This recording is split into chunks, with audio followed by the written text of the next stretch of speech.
تو میرے بیٹے نے مجھے آ کے بتایا کہ ایک بوڑھی عورت آئی ہے باہر مسئلہ پوچھنے. توجہ کرنا ذرا بات پر اور خاص غور کرنا کہ عرض کرنے لگا ہوں. فرماتے میرے بیٹے نے بتایا کہ ابا جی بوڑھی سی عورت ہے. وہ کہتی ہے میں نے امام صاحب سے سوال پوچھنا ہے. فرماتے پردے کے پیچھے بٹھایا, میں بھی بیٹھ گیا تو بی بی آئی اور جچے تلے لفظوں میں فٹافٹ اس نے بات شروع کر دی. عورت کو حکم ہے غیر محرم سے بات کرے تو میٹھے انداز میں نہ کرے, میٹھے انداز. مرد کے لیے بھی حکم ہے بیویوں سے گفتگو کرے تو اس طرح کے جملوں میں نہ کرے جس سے توجہ پیدا ہو, موٹی سی دو حرفی بات کرے. یہ سارے میرے بھائی ان چیزوں کا دھیان رکھا کرے. عورت غیر محرم کے ساتھ میٹھی گفتگو کرنا, دلوں میں کجی پیدا ہو, یہ منع ہے.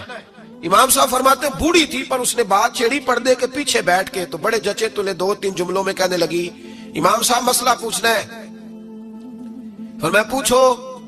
کہتے میں بڑا تیار تھا اور میں اللہ نے بڑا علم سے انہیں نوازا تھا. کہتے میں پریشان کبھی نہیں ہوا تھا, لیکن یہ بی بی پریشان کر گئی. یہ متقی لوگ تھے. فرماتے ہیں میں نے کہا بی بی پوچھو. کہنے لگی حضور میں نا محنت کی کمائی سے روٹی کھاتی ہوں, چرخہ رکھا ہوا ہے, سوت کاٹ کے اس کی کمائی کھاتی ہوں, سارا دن مزدوری کرتی ہوں, کبھی کبھی کام رہ جاتا ہے تو 14ویں کے چاند کی روشنی میں چھت پہ بیٹھ جاتی ہوں تو چرخہ کاٹتی ہوں.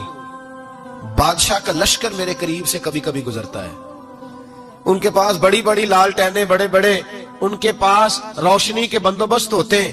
لشکر بادشاہ کا گزرتا ہے تو بہت بڑا لشکر ہوتا ہے, کئی کلومیٹر تک وہ گزرتا جاتا ہے, تو کئی دفعہ اچانک اس کی روشنی بھی میرے چرخے پہ پڑ جاتی ہے. مسئلہ یہ پوچھنا ہے کہ اس روشنی میں جو میں سوت کاٹتی ہوں اس کی کمائی میرے لیے حلال ہے کہ حرام ہے؟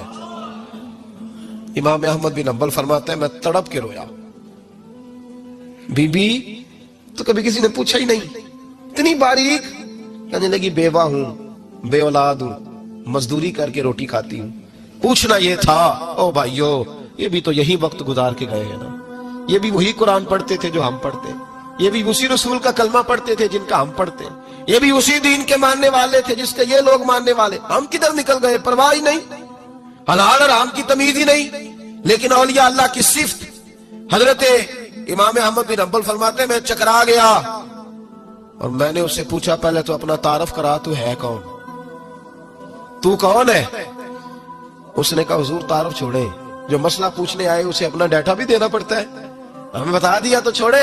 فرمایا نہیں پہلے بتا تو کون ہے. تو وہ کہنے لگی میں حضرت بشر حافی کی ہمشیرہ ہوں. وہ جو بغداد میں بابا ننگے پیر پھرتا ہے تو کوئی جانور گوبر بھی نہیں نہ کرتا گلیوں میں, وہ نیک بابا, میں اس کی بہن ہوں. تو امام احمد بن حنبل کہتے ہیں میں رو پڑا. میں نے کہا آپا او میری بہن, کوئی اور آتا تو میں فتویٰ یہی دیتا کہ تو کو چھین کے روشنی تو نہیں نہ لیتی, خود پڑ جاتی ہے, جائز ہے تیرے لیے.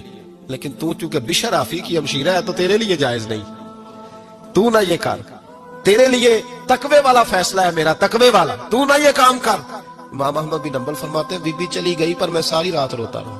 وَقَانُوا يَتَّقُونَ, یہ پرہیزگار لوگ تھے. او بھائی ولی کی کرامت یہ تھوڑی ہے کہ جب سے میں گیا ہوں پھونک مروائی ہے تو میری دکان بڑی چلی. یہ کوئی علامت ہے ولی ہونے کی؟ کس چکر میں پڑ گئے؟ اولیاء اللہ کی علامت یہ ہے کہ وہ تیرے اندر سرور ڈال دے رسول اللہ کی محبت کا.